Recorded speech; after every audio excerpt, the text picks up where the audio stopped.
More conversation over the future of the Virginia Beach National Golf Club. It continues tonight. The city's vice mayor hosted a town hall that included a presentation on the proposed redevelopment, answering questions about how the process began and where it may go next. Brittany Miller was there, and she joins us now in the studio with those details. Brittany.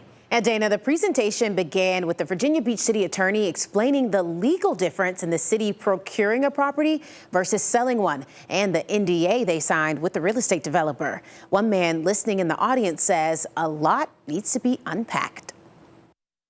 A hot topic is what Virginia Beach Vice Mayor Rosemary Wilson calls the potential sale of the Virginia Beach National Golf Club. And it affects all the citizens of Virginia Beach. Even though the golf course is in District 2, Wilson invited developers to give a presentation on the proposed redevelopment at her District 5 town hall. I thought this was a good time for people to be up close and personal and be able to ask their questions. Up close and personal with the real estate developer Draga's companies, the proposed operating partner, the potential architect, and others involved in the project. There's a lot that needs to be unpacked. Phil Hines was one of the community members at the town hall looking to learn more about what's happening with the golf course. He says he sees both pros and cons to the proposed project. One advantage, he says, is that the developer is local. I think it's always good when you can have someone that has real skin in the game locally.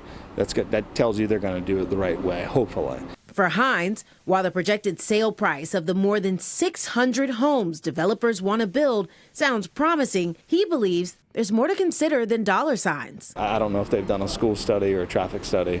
I think all those things definitely need to be worked out. And while he's still undecided about the project, Hines says even having the conversation about redeveloping the golf course is a positive for Virginia Beach. It's great that we have people that want to invest tens to hundreds of millions of dollars in our city, because having traveled a lot in the last year and a half, there's a lot of cities and a lot of towns across the country that don't have that.